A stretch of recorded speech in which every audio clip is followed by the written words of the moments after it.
Si yo les pidiera a cada uno de ustedes que hicieran una pequeña lista de acontecimientos tanto bíblicos como no bíblicos que han marcado un antes y un después y que han afectado la vida de millones de personas, seguramente la lista sería inmensa, ¿verdad? Enorme. Yo he comenzado a hacer una pequeña lista de acontecimientos que han cambiado el rumbo de la historia. Y la vida de millones y millones de seres humanos sobre la faz de la Tierra ha cambiado radicalmente. Es decir, podríamos decir que antes de ese acontecimiento y después de ese acontecimiento, el mundo cambió completamente. Y yo creo que un acontecimiento que marcó sin lugar a dudas un antes y un después en la historia de la humanidad fue el diluvio. Porque aquellas 8 personas que entraron a aquel arca que construyó Noé junto con su familia, dejaron un mundo completamente diferente al mundo que se encontraron cuando salieron del arca. Muchas especies, muchos animales desaparecieron y nunca más volvieron a existir. El mundo cambió radicalmente, la climatología, la edad de los hombres, todo cambió. El diluvio, sin lugar a dudas, cambió el rumbo de la historia. Y hay un antes del diluvio y un postdiluvio, sin lugar a dudas. Y si analizamos, por ejemplo, lo que se pretendía o lo que se quería hacer con la construcción de aquella enorme torre, que la conocemos con el nombre de la Torre de Babel, cuando Dios paró, cuando Dios detuvo aquella obra, sin lugar a dudas, hubo un antes y un después. Porque antes de que se detuviera la construcción de la Torre de Babel, toda la humanidad hablaba un solo idioma, el idioma de Adán y Eva, el idioma con el que Dios se comunicaba en el jardín del Edén con aquella pareja, y durante siglos hablaban todas las personas del mundo una sola lengua. Qué hermoso sería hoy en día eso, ¿no? Que todo el mundo hablara español, ¿no? Sería maravilloso, ¿no? Pero después de ese acontecimiento, todo cambió. Y ahí nacieron una serie de lenguas que dividieron, sin lugar a dudas, a la raza humana. Y hay un antes y un después de la Torre de Babel. Como también hay un antes y un después de la destrucción de Sodoma y Gomorra. No solamente en aquella época, sino que después de aquella época, el mundo cambió. Después del juicio tremendo que Dios dictó en aquel momento allí, en aquellas 2 ciudades tremendamente corruptas. Y la salida del pueblo de Israel de Egipto, sobre todo para ese pueblo, para esa nación, marcó un antes y un después. De hecho, es un acontecimiento tan importante en la historia del pueblo de Israel que todos los años, en el mes aproximadamente entre marzo y abril, en la primavera, se celebra una fiesta que la conocemos como la Pascua, en hebreo Pesaj, que significa saltar, ¿verdad? Porque para el pueblo de Israel la salida de la esclavitud de Egipto marcó un antes y un después. Antes eran una nación de esclavos, privados de libertad, trabajando de sol a sol, sin ningún tipo de derecho. Sin embargo, cuando salen de la esclavitud en Egipto, nunca más ese pueblo volvió a ser esclavo de nadie. Y para ellos fue un acontecimiento trascendental. Y 50 días después de haber salido de Egipto, de una forma milagrosa, y de atravesar el Mar Rojo, se produjo otro acontecimiento que marcó un antes y un después, no solamente para ellos, para el pueblo de Israel, sino para toda la humanidad. Y me estoy refiriendo nada más y nada menos que a cuando Dios desciende sobre el monte Sinaí y le da la ley, la Torá, al pueblo de Israel. Y todas las constituciones que guardan todavía un mínimo de principios y de sentido común, todas están basadas en aquellos mandamientos que el Señor le dio al pueblo de Israel a través de su siervo Moisés. Y tiempo más tarde, cuando se construyó el primer templo de Jerusalén, la primera vez que Dios decide morar, vivir en un lugar concreto y específico, como era el templo de Jerusalén, pues ese momento cuando se inaugura ese templo y el segundo, y cuando se destruye el primer templo y el segundo templo el mismo día y el mismo mes, evidentemente en otro año, el Tisha B'Av o el 9 del mes Ab, hubo un antes y hubo un después. Y sobre todo cuando se destruyó el segundo templo, se marcó un antes y un después en la historia de toda la nación de Israel, hasta el punto que hasta el día de hoy ese templo no ha vuelto a ser reconstruido y miles y millones de judíos lloran todavía en todas partes del mundo para la reconstrucción de un siguiente templo. Y sin lugar a dudas, el nacimiento del Señor Jesucristo partió la historia en dos. Hay un antes y un después de Cristo. Y la Primera y la Segunda Guerra Mundial trajeron muchísimos cambios a la humanidad. Y el mundo no fue igual después de la Primera y después de la Segunda Guerra Mundial. Y cuando en 1948, en mayo, nació el Estado moderno de Israel, el mundo cambió. Porque a partir de ese año, a partir de ese día, a partir de esa hora, el mundo, las naciones, no son las mismas. Y cuando, por ejemplo, aconteció aquello que vimos todos en directo, en tiempo real, la destrucción de las Torres Gemelas, el mundo también cambió. Y, por ejemplo, cuando viajamos hoy en día, hay muchas cosas que hoy en día hay que hacer que antes de las Torres Gemelas, de la destrucción de ellas, no se hacía. Por ejemplo, yo he viajado durante muchísimos años y veía la puerta abierta del piloto y podías ver los mandos y los botoncitos y podías ver todo. Eso se acabó. Y hay una serie de controles en el transporte aéreo que surgieron a raíz de aquel acontecimiento que todos vimos y que fue algo tremendo. Y el mundo, otra vez, está experimentando un cambio total a través de este famoso COVID o coronavirus. El mundo ya no es igual que hace unos meses atrás, ni volverá a ser igual que el mundo que hemos conocido y vivido durante los años de nuestra existencia. Estamos en tiempos de cambio, pero cambios tan radicales, cambios que se producen de la noche a la mañana, que algunos todavía no los asimilan y no saben todavía si dar gracias a Dios por lo que está pasando o entrar en una profunda depresión y están como en terreno de nadie. Y hace unos días, por primera vez en la historia, se ha hecho un famoso tratado, entre comillas, de paz, un acuerdo entre naciones árabes con el Estado de Israel, que ya sabemos cómo va a terminar este famoso tratado de paz, ¿verdad? Es decir, la lista sería interminable si analizamos uno por uno los acontecimientos que han ido ocurriendo a lo largo de la historia y que sin lugar a dudas han cambiado a la gente, la forma de pensar, la forma de vivir. Ahora, por ejemplo, no se pueden hacer planes a largo plazo. ¿Quién hace planes ahora de aquí a 4 o 5 años? Si no sabemos ni lo que va a pasar la semana que viene. Ustedes han venido de Las Palmas de vacaciones, pero capaz que no pueden irse la semana que viene para allá. Si no se quedan aquí. Y estamos pensando, Dios mediante, ir al cumpleaños de mi suegra el mes que viene a Galicia.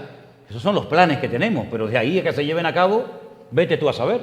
Porque todo cambia de una forma tan radical que estando este verano en Galicia, oímos en televisión que la única comunidad de España que no usaba a la gente obligatoriamente mascarillas era en Canarias. Y nosotros estábamos contentos. Y resulta que cuando vinimos, todo el mundo con el antifaz, que parecemos el zorro. Es que las cosas cambian de una forma tremenda de la noche a la mañana. Ahora, en todos y cada uno de estos acontecimientos, y hoy en día más que nunca, Dios está haciendo algo de lo cual yo quiero hablar en esta tarde. Quiero llevarlos en primer lugar al libro de Jeremías, por favor, el capítulo 31, el versículo 7. Ahí aparece una palabra que es fundamental cuando uno estudia la Biblia y cuando uno analiza lo que el Señor está tratando de hablar y de enseñarnos en estos tiempos en los que estamos viviendo. Jeremías capítulo 31, versículo 7 dice: porque así ha dicho el Señor, regocijaos en Jacob con alegría y dad voces de júbilo a la cabeza de las naciones.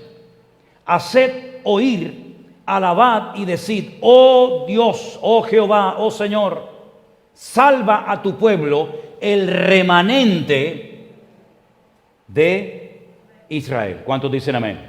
El remanente de Israel. ¿Qué es eso del remanente? ¿A qué remanente se refiere el Señor en este versículo y en otros que vamos a ver en esta tarde?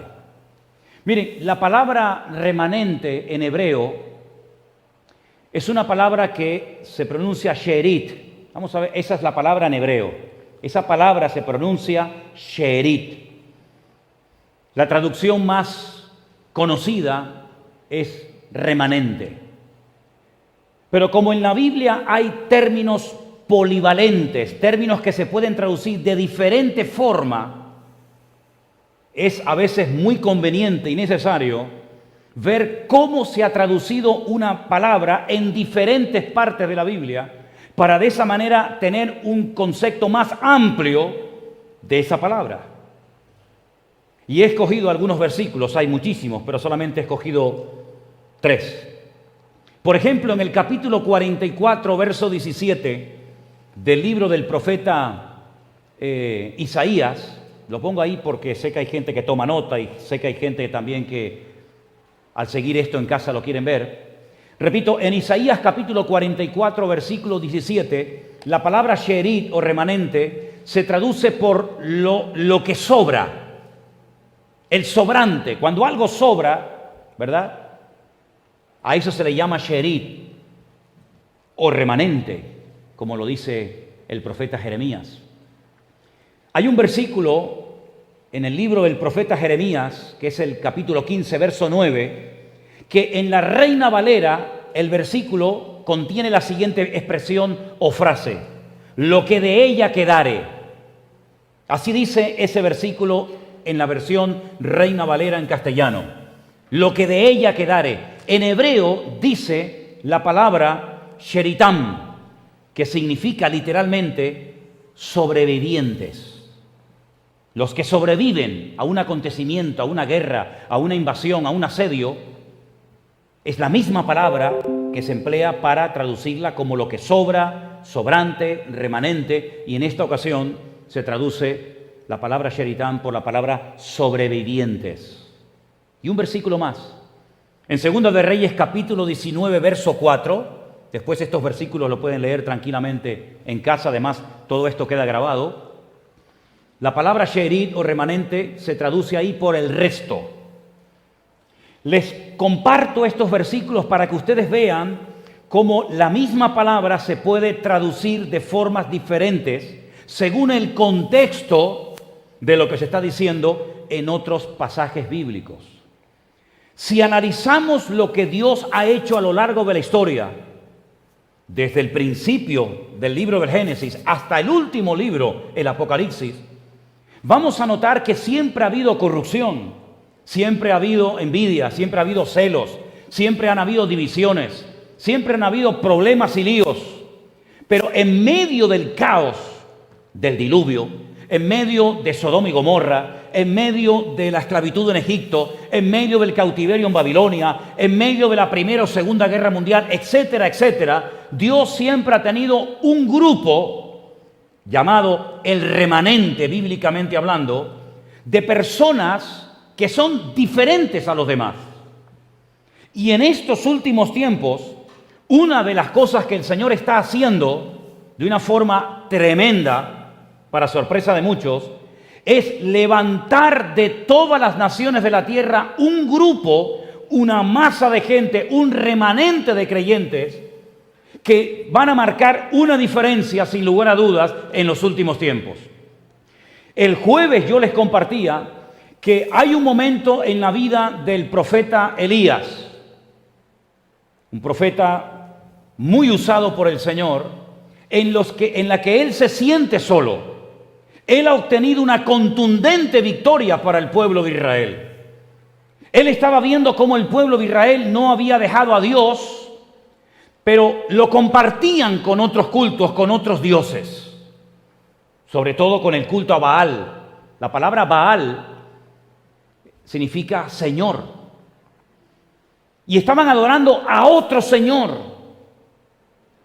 Y el profeta Elías hace una convocatoria en una cordillera que se conoce como la cordillera del Carmel, Y en aquel lugar, saben ustedes que ocurrió algo único e irrepetible. Nunca más volvió a ocurrir en la historia de la humanidad algo como lo que ocurrió allí.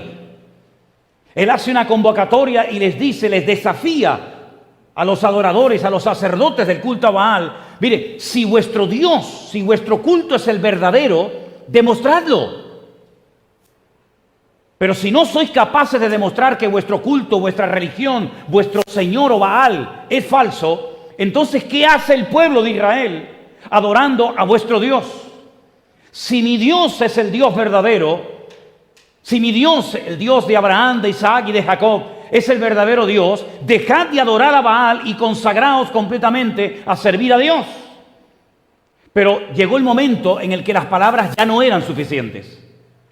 Llegó el momento de la verdad. Y en aquella cordillera, allí en el Carmel, el Dios que respondiera por fuego, ese sería el Dios verdadero. Y todos conocemos la historia, ¿sí o no? Primera de Reyes, capítulo 18. Ahí está, la podéis leer, con todos los detalles. El culto a Baal quedó totalmente desmantelado. Fue un desastre lo que pasó allí. Todo el mundo se dio cuenta de que el culto a Baal era falso, de que Baal no era Dios ni era nada. Elías llegó hasta a reírse en la propia cara de los profetas de Baal, diciéndole, gritad, gritad más fuerte, tal vez vuestro Dios está de paseo, dormido y hay que despertarlo. Fue un desastre. Exactamente ya había ocurrido lo mismo en Egipto, cuando todas las divinidades que supuestamente tenían que proteger, desde el faraón a las aguas, el ganado, la agricultura, etcétera, quedaron totalmente avergonzados, porque todo fue afectado por la mano de Dios. Las aguas del río contaminadas, los animales se morían, las cosechas se echaban a perder, hasta el primogénito del faraón quedó muerto. Y allí quedó bien claro que las divinidades de faraón no servían para nada, porque fue un ataque a la línea de flotación del culto de los egipcios, demostrándoles que no había ningún Dios que fuera capaz de proteger a los egipcios de nada, ni de nadie. Pero pasó el tiempo y el pueblo de Israel, cuando entra a la tierra prometida, vuelve otra vez a caer en el mismo error: adorar a las criaturas en vez de a Dios, adorar a dioses falsos en vez de seguir adorando al Dios que les rescató, que les salvó y que les demostró su poder y autoridad. Y en aquella montaña quedó bien claro que el Dios verdadero era el Dios de Elías. Amén, hermanos. Y Elías, en un acto tremendo, pues no solamente humilló a Baal, sino que se atrevió a degollar a todos los adoradores y a todos los sacerdotes representantes de aquel culto falso. Y tú ves a ese hombre demostrando ese poder y esa autoridad en aquel lugar, y lo ves a los pocos días huyendo de una mujer que ha puesto precio a su cabeza, la famosa reina Jezabel, casada con el rey Acab, huyendo de Jezabel, escondiéndose en una cueva y diciéndole a Dios: no aguanto más, quítame la vida, porque me siento solo. Y el Señor le responde y le dice: hay 7,000 en Israel que nunca han doblado su rodilla ante el culto a Baal. Elías nunca los conoció. Elías no sabía quiénes eran, dónde vivían, dónde estaban, pero Dios sí lo sabía. Porque en medio de la descomposición, en medio de la corrupción, en medio del caos en el que vivimos, Dios conoce a sus hijos y los cuida y los protege del maligno. ¿Cuántos dicen amén? ¿Se acuerdan ustedes cuando aquel niño pequeño de 9, 10, 11, 12 años, como mucho, llamado Samuelito, su madre había hecho un voto al Señor y le había dicho: Señor, si abres mi matriz y me permites y me das el privilegio de ser madre, dedicaré a mi hijo todos los días para ti. De hecho, en la ley de Moisés, todo primogénito tenía que ser consagrado al Señor. Y ella lo acató al pie de la letra y dijo: mi hijo se lo consagraré al servicio al Señor todos los días de su vida. Pero llevar a su hijo a la casa del sacerdote Elí, humanamente hablando, repito, humanamente hablando, era una locura, era un disparate, una temeridad. ¿Por qué? Porque era el peor sitio de mayor corrupción en todo el país de Israel. Los hijos del sacerdote Elí eran un desastre. Hacían todo tipo de barbaridades allí en el tabernáculo que estaba en aquel momento, en aquel lugar levantado. Eran gente corrupta, gente perversa, abusadores. Entregar una madre a su hijo, al sacerdote Elí, que no ha sido capaz de encauzar a sus hijos por el temor de Dios. Cualquier madre podía haber dicho, bueno, vamos a esperar a que las cosas cambien. Vamos a esperar a que estos chicos se corrijan, o a que mueran, o a que se levante otro sacerdocio. Ella había hecho una promesa al Señor, y uno tiene que fiarse de Dios, hermanos. Y las promesas de Dios no son ambiguas. Las promesas de Dios son sí y amén en Cristo Jesús. Y ella le prometió dar ese hijo al Señor, y a mí me da igual cómo sea Elí, a mí me da igual cómo sean sus hijos. Yo lo que sé que mi Dios me lo dio y mi Dios me lo va a cuidar. Y en medio de aquella descomposición moral y espiritual, en medio de aquel sacerdote corrupto y perverso, Dios prepara y levanta a Samuel y lo protege de tal manera que Samuel llegó a darle palabra al mismísimo sacerdote Elí y llegó a ser uno de los hombres que trazó un antes y un después en la historia del pueblo de Israel. Y es que Dios siempre ha cuidado a su remanente. Dios siempre ha cuidado a aquellos hombres y mujeres, a aquellos ministerios, a aquellas personas que han puesto su vida, su mirada y su confianza en el Señor. Lo ha hecho y lo seguirá haciendo y lo hará porque Él es el mismo ayer, hoy y por los siglos. ¿Cuántos dicen amén? Dios está levantando hoy un remanente.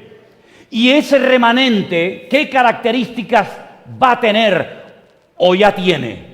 Número uno, el remanente que Dios está levantando se va a caracterizar por personas que amen a Dios con toda su alma, con todo su corazón y con todas sus fuerzas, y a su palabra exactamente igual.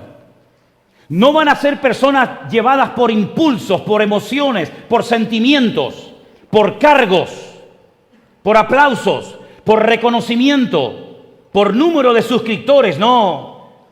Al remanente de Dios, a los que verdaderamente quieren agradar al Señor, no les importa si le sigue 1 o 1 millón de personas. No les importa si le aplauden o no le aplauden, porque por encima de todo eso, que es vanidad, por encima de todo eso hay un amor a Dios y un amor a su palabra inalterable. ¿Cuántos dicen amén? Y ese es el tipo de personas que Dios está buscando. Gente que le ame, porque una persona que ama a Dios es una persona obediente. Una persona que ama a Dios es una persona que sabe vencer las tentaciones. Una persona que ama a Dios es una persona apegada a su palabra y tiene un conocimiento y un discernimiento espiritual que no le pueden dar, si me permiten la expresión, gato por liebre. Una persona que ama a Dios es una persona esforzada y valiente. Una persona que ama a Dios es una persona que por encima de sus deseos o de sus ambiciones o de sus objetivos personales está el hacer y el cumplir y ejecutar la voluntad de Dios. Y ese es el tipo de personas que hacen falta hoy en día. Menos mequetrefes, menos gente que se desanima, menos gente que se deprime por tonterías y gente que ama al Señor con toda su alma, con todo su corazón y con todas sus fuerzas. Y que pelea hasta la muerte si hace falta por defender la palabra de Dios. Porque la Biblia dice, estad siempre preparado para presentar con defensa y mansedumbre y reverencia explicaciones ante personas que demanden razón de la esperanza que hay en vosotros. En otras palabras, son personas con raíces, son personas que te puedes fiar de ellos, son personas que no solamente aman a Dios, sino que aman la obra de Dios. Y eso es lo que Dios está tratando de hacer y lo está haciendo últimamente. Levantar en todas las naciones de la tierra gente que no estén un día arriba y otro día abajo, que ahora te sonríen y mañana están deprimidos en una habitación como si fueran gallinas, sino son personas que van de gloria en gloria, de victoria en victoria, de bendición en bendición en el nombre del Señor. Que aman su palabra, que pueden decir, eso no es de Dios. Que no le tienen miedo al hombre, que no le tienen miedo a maldiciones, que no le tienen miedo a tonterías que se predican, sino le tienen temor a Dios. Y el principio de la sabiduría es el temor de Dios. ¿Cuántos dicen amén? ¡Aleluya! ¡Gloria a Dios! Eso es lo que Dios busca.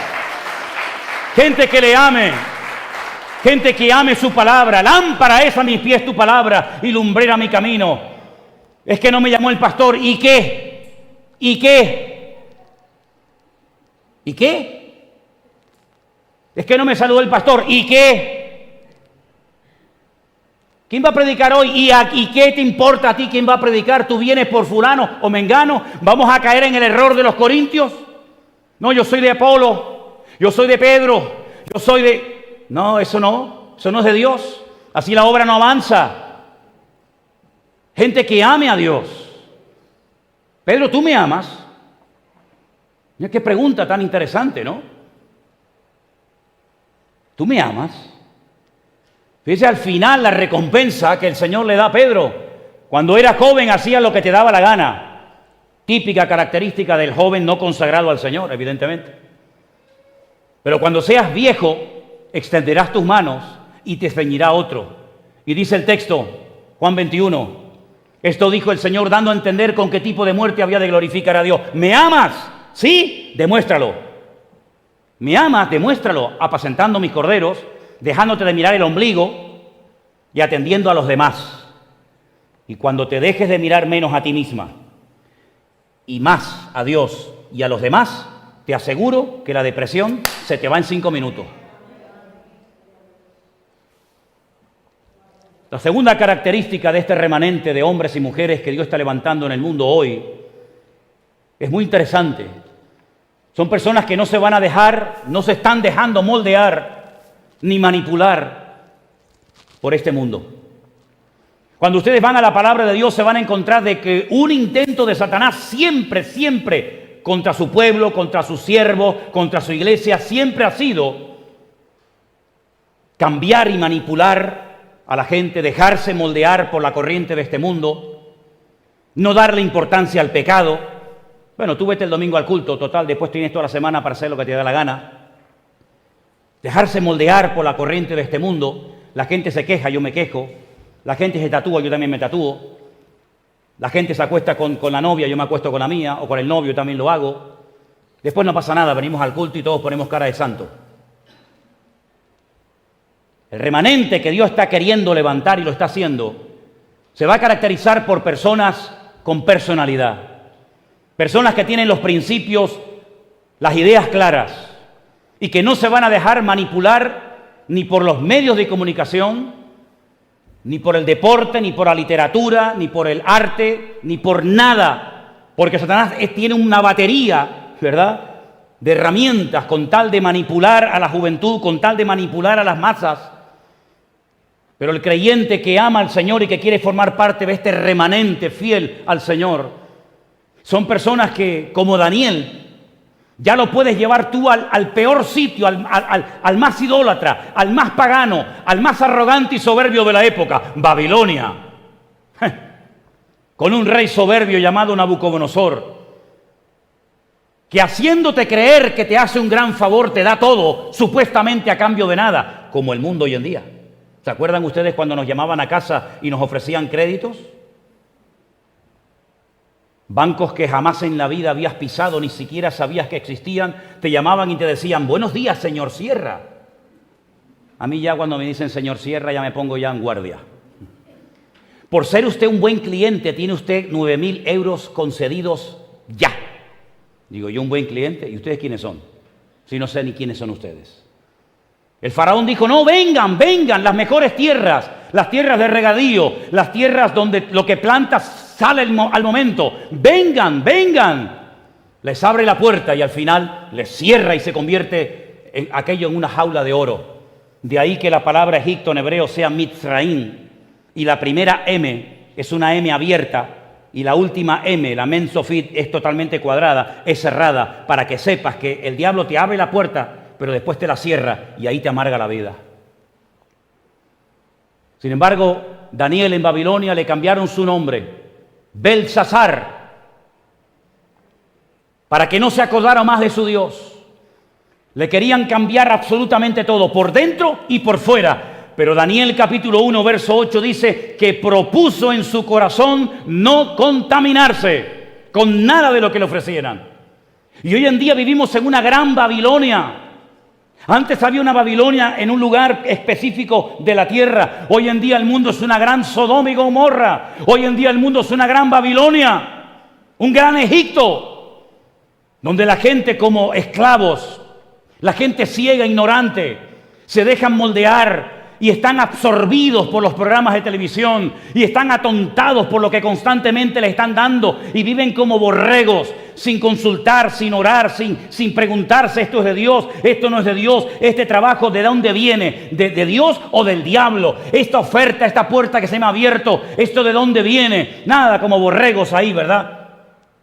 Sin embargo, el remanente que Dios está levantando son gente, como acabo de decir, que aman a Dios, que aman su palabra y que bajo ningún concepto se dejan mangonear por la corriente de este mundo. En tercer lugar, este remanente se va a reconocer o a identificar porque se niegan rotundamente a formar parte del sistema llamado mundo. No améis al mundo ni las cosas del mundo, porque el mundo pasa y sus deseos, mas el que hace la voluntad de Dios permanece para siempre. ¿Cuántos dicen amén? Hay un sistema, es como un puzzle, donde el diablo tiene sus fichas y tiene sus instrumentos, e intenta mangonear y manipular las vidas de las personas, y por ahí se levantan unos y dicen: no, este año el color de moda es el amarillo. Y ahí van todos como idiotas vestidos de amarillo. El año que viene el color de moda es el azul, pero dentro de 4 años no hayas tirado la ropa amarilla porque te la vas a volver a poner, porque no hay tantos colores, así que al final volvemos otra vez al principio. Y ahora eran los pantalones de tubo, mañana son de campana, pero no te preocupes que al final vas a tener que utilizar el de campana y el de tubo, porque todo vuelve a lo mismo. Y hay un sistema en el mundo que te atrapa, que te envuelve, y por eso después viene la ansiedad, el temor, los nervios, la preocupación, porque hay un sistema que atrapa sutilmente a las masas, a la gente, a las familias, incluso, ¿por qué no?, a veces hasta a los cristianos, a las iglesias y a los ministerios, ¿verdad? Pero sin embargo, las personas que forman parte de este remanente que está levantando el Señor son gente diferente. Y yo he hecho una pequeña lista de personas que a lo largo de la historia, a pesar de la presión, a pesar de los intentos que hicieron los hombres por cambiarlo, por moldearlo y hasta por destruirlos, no se dejaron cambiar, sino que ellos cambiaron circunstancias porque fueron fieles al Señor. Y quiero empezar por el primero, por Abel. ¿Se acuerdan de Abel? No había pasado mucho tiempo desde que había caído sus padres y desde que habían sido expulsados del jardín del Edén. Ellos sabían perfectamente lo que Dios pedía, lo que Dios le agradaba.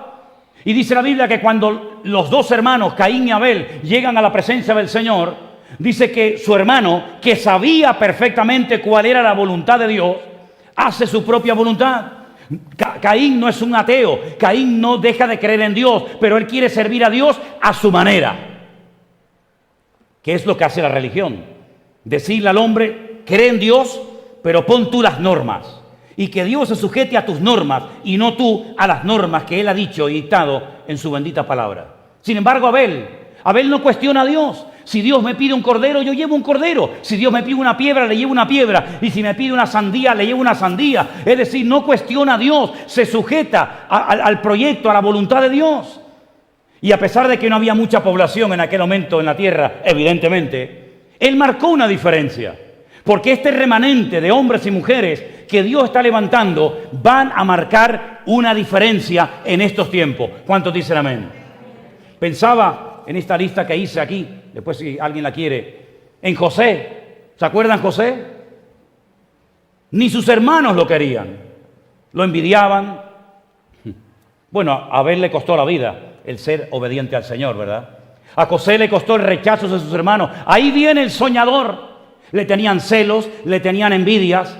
Una de las cosas que más me costó aceptar como pastor, que no me entraba en la cabeza, es que en las iglesias hubieran celos y envidia. Me costó años asumir eso. No podía entender. ¿Cómo puede haber entre pastores celos? ¿Cómo puede haber entre jóvenes en una misma iglesia celos y envidia? ¿Cómo puede haber competencia? No me entraba en la cabeza, porque yo nunca he tenido que competir contra nadie. Ni le he tenido celos ni envidia jamás en mi vida a nadie. Pero en la Biblia encontramos que los peores enemigos de José eran sus propios hermanos. Para Potifar, José era una bendición, lo compró y le dijo, adelante, porque veo que Dios está contigo. Para sus hermanos era un competidor y se lo tenían que quitar de medio. Pero él fue fiel al Señor. Él huyó de la presión de la época. Y mira que fue presionado, ¿eh? Sin embargo, marcó una diferencia. Porque no se dejó mangonear por Egipto. No se derrumbó por las envidias y el rechazo de sus hermanos. Sino que en todo momento la Biblia dice, pero Jehová, pero el Señor estaba con José. ¿Cuántos dicen amén? Acabo de hablar de Daniel. Un hombre que fue contra el sistema. Un hombre que salió la ley a nivel mundial. No se puede orar por un tiempo. Y él siguió orando porque por encima de la ley de los hombres está la ley de Dios. Y le costó que lo echaran dentro de un foso lleno de leones. Pero Dios lo protegió, como Dios va a proteger siempre a todos aquellos hombres que confían en Él.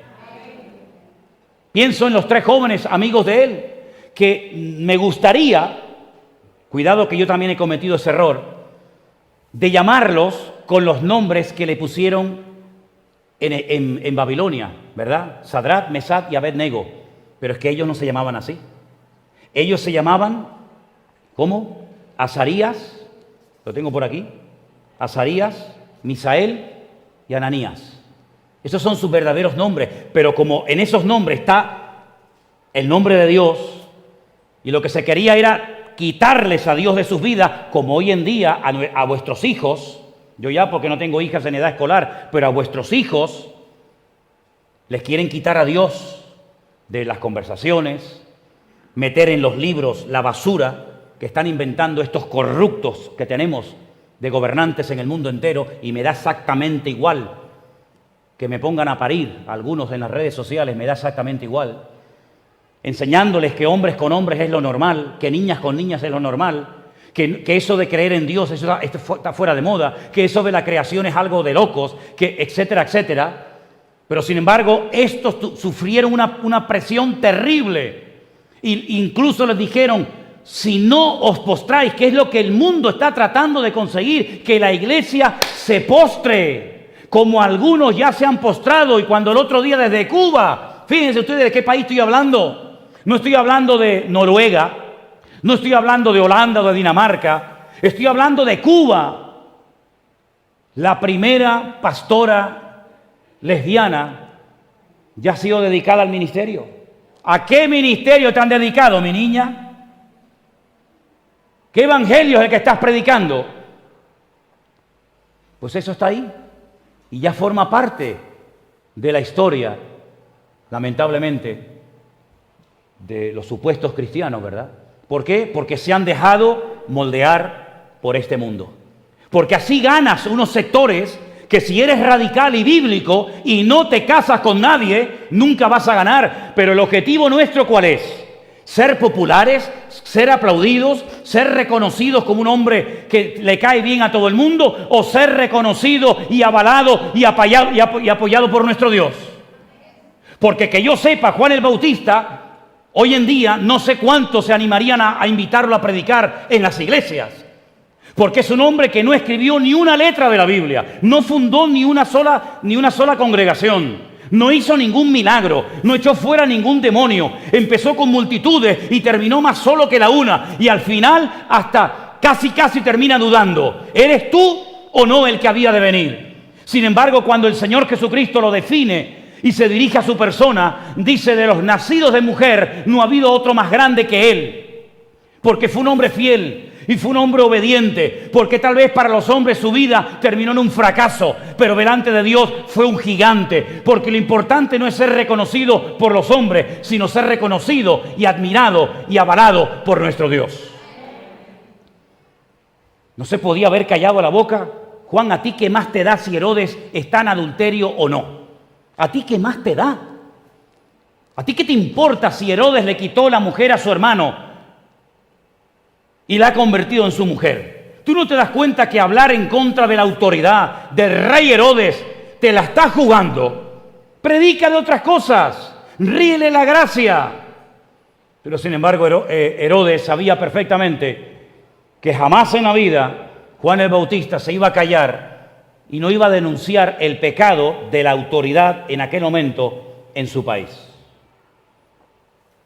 Pienso en Elías, pienso en David, pienso en Juan el Bautista, pienso en Pablo, pienso en Pedro, personas que a lo largo de la historia fueron perseguidos. Cuando le dijeron a los discípulos al principio de nacer la iglesia allí en Jerusalén, prohibido orar, prohibido hablar en ese nombre, Pedro dijo, no podemos dejar de decir lo que hemos visto y lo que hemos oído.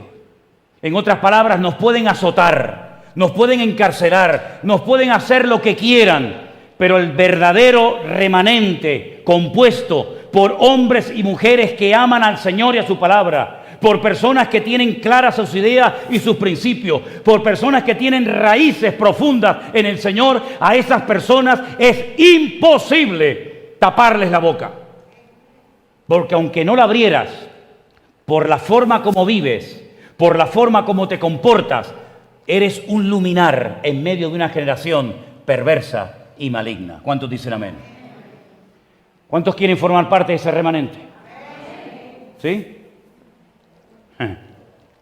¿Quieren formar parte de ese remanente escogido por el Señor? Pues ya sabes, ama a Dios con toda tu alma, con todo tu corazón, con todas tus fuerzas. Ama la palabra de Dios. No te dejes moldear por este mundo.